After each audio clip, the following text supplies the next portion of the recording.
Conjugare, Centro Português de Apoio à Pesquisa Científica e à Cultura. Acreditamos que as ciências e as artes mudam o mundo. O conhecimento transforma, e isso nos motiva.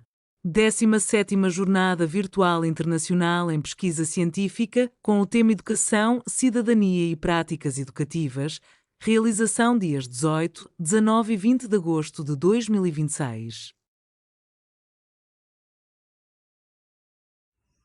Olá, eu sou Geraldo Marques da Silva, doutorando em Educação pelo Programa de Pós-Graduação em Educação da Universidade Federal de Goiás. É uma honra poder participar do 17º JVIPC na cidade de Porto, Portugal, pela Conjugare. E eu trago hoje o seguinte tema: a educação movente, Rousseau além da solidão e das viagens a pé. Este trabalho aborda a educação movente em Jean-Jacques Rousseau, retrata o genebrino além da solidão e das viagens a pé. No quarto livro das Confissões, ele afirma que as viagens feitas a pé lhe possibilitaram pensar, viver e existir em demasia. Rousseau compreende a solidão não como um estado de isolamento estéril, mas como uma condição privilegiada para o exercício da liberdade interior e da reflexão do autoconhecimento.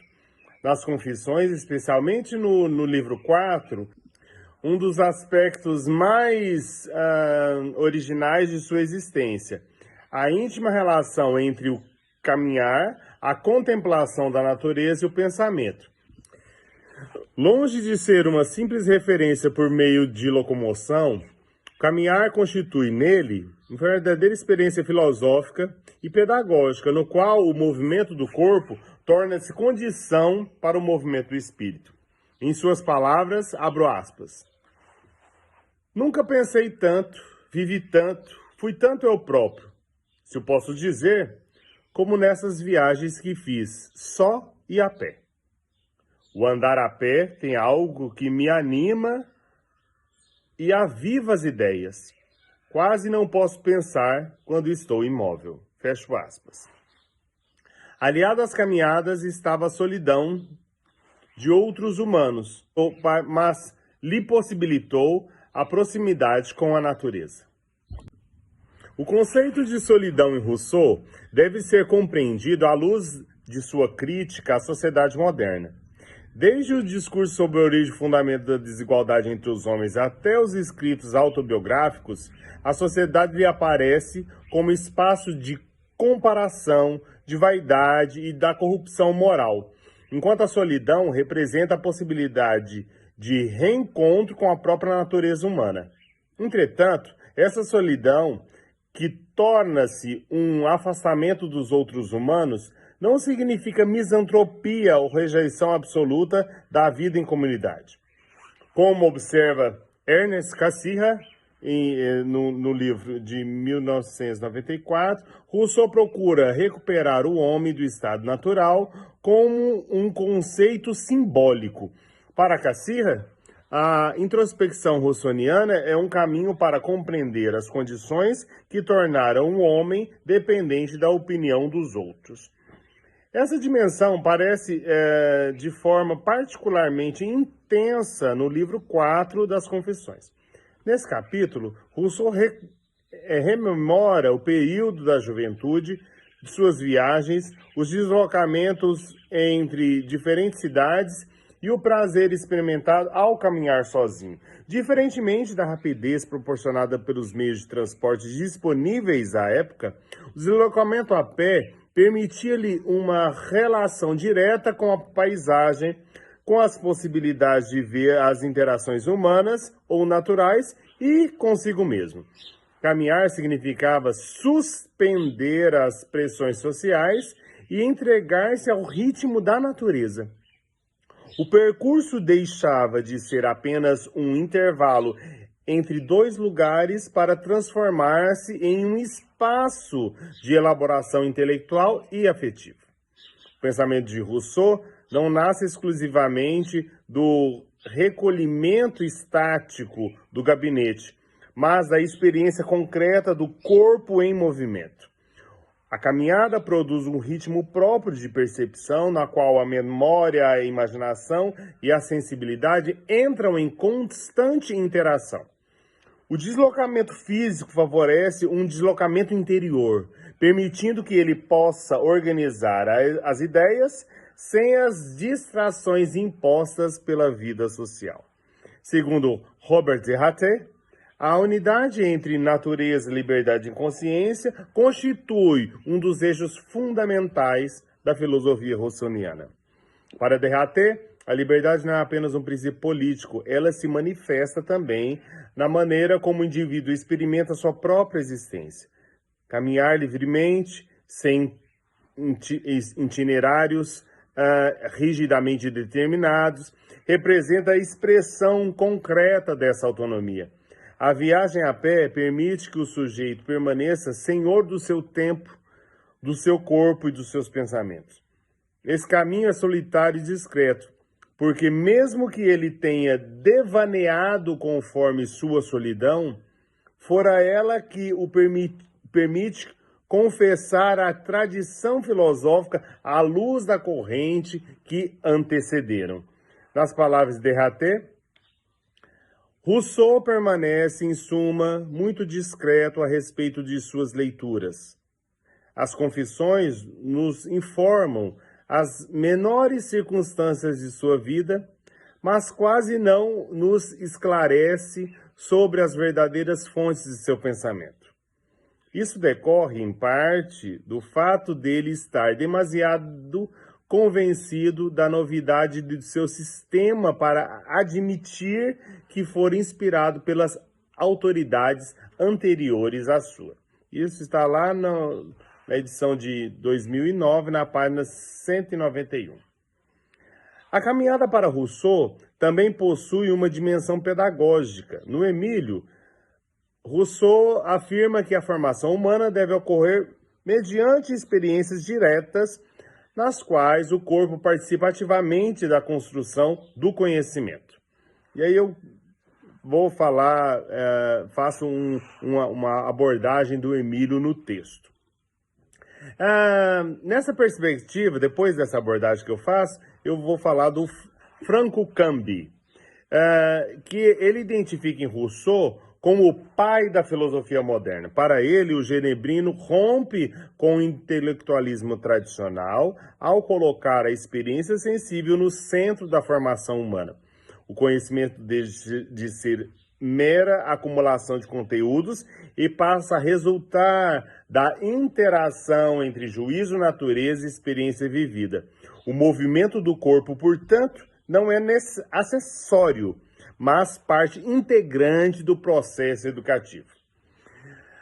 Também nesse texto nós citamos Ewald Becker em seu livro intitulado Política e Linguagem em Rousseau. Pensando sobre a representação teatral, afirma que, abro aspas, o que é bom para Paris não será necessariamente bom para Genebra, fecho aspas. Justamente, essa caminhada de Genebra para Paris foi longa e proporcionou a Rousseau inúmeras experiências, inclusive de poder estender peculiaridades distintas dessas sociedades, dos quais pôde lhe possibilitar um julgamento daquilo que tornara possível para uma e que na outra não tinha nenhum valor moral. Eis o valor simbólico da caminhada, proporcionar o conhecimento. Rousseau desenvolve uma filosofia profundamente vinculada às experiências da sensibilidade. Para ele, o corpo não constitui obstáculos ao pensamento. Ao contrário, é por meio do corpo que o sujeito estabelece uma relação originária com o mundo. A caminhada representa justamente essa interação entre percepção, imaginação e reflexão, mostrando que conhecer implica envolver-se corporalmente com a realidade. Desse modo, afirmar que o movimento ativa o pensamento significa reconhecer uma concepção filosófica segundo a qual corpo e mente não constituem realidades separadas. O pensamento não surge apenas da abstração intelectual, mas interação dinâmica entre percepção, memória, imaginação e sensibilidade. Enquanto caminha, Rousseau observa, compara, recorda, imagina e organiza as ideias. O ritmo dos passos acompanha o ritmo da reflexão. O espaço percorrido converte-se em espaço de elaboração filosófica. Essa compreensão possui profundas implicações para a educação. Em Rousseau, educação não consiste em imobilizar o corpo para privilegiar exclusivamente a razão. Pelo contrário, a formação integral exige movimento, exploração, contato com a natureza e experiências concretas. Mais à frente, então, nós vamos desenvolver o texto com base nos devaneios de um caminhante solitário, pensando em todos os 10 livros, 10 caminhadas que compõem esse livro.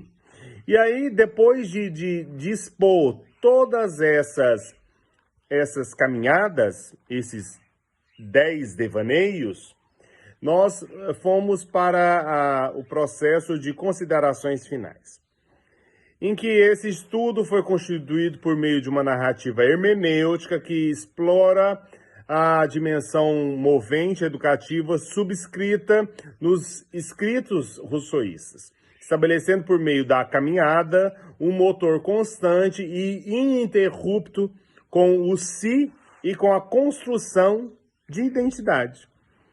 Ele teve apoio, sobretudo, nos livros e no vasto repertório estético deixado por Rousseau, lido de modo a tentar inteligir aquilo que o Genebrino entendeu por educação movente e outros modos de sentir o mundo. Além disso, se apresenta um ser humano que dá um novo conceito para a solidão e algo que significa para ele do que é viajar a pé. Na solidão, existe uma voz interior que acompanha o ser movente. Sendo assim, já existe uma quebra no conceito de estar só. Ora, se a voz interior move com o indivíduo que a porta, então há de se entender que o movimento é acompanhado por tudo aquilo que a imaginação é capaz de subjazer. Eu utilizo essa palavra subjazer por justamente estar escondida em nós certas memórias que a caminhada pode suscitar novamente. Nela está contida todo tipo de lembrança que ao caminhar solitariamente torna-se recordar e é ativada então essa parte reflexiva. Por isso, o mover a pé, o corpo ativa as múltiplas possibilidades de vivenciar aquilo que o cérebro foi capaz de arquivar. E a reflexão torna-se, nessa ativação, uma fonte de rememorar aquilo que, por vezes, a razão tenta acobertar. Eis os motivos pelos quais Rousseau possibilitou a ativação de sua memória como fonte de construção de saberes acumulados durante a sua vida. E assim, nós construímos o nosso texto. Espero que vocês possam poder ler assim que for disponibilizado nos anais do evento. Agradeço imensamente a oportunidade de participar desse momento aqui na Conjugare. Um abraço a todos e até breve. Realização Conjugare, Centro Português de Apoio à Pesquisa Científica e à Cultura. Apoio Editora Cravo. Inscreva-se no canal, comente, curta e compartilhe. Obrigado por assistir.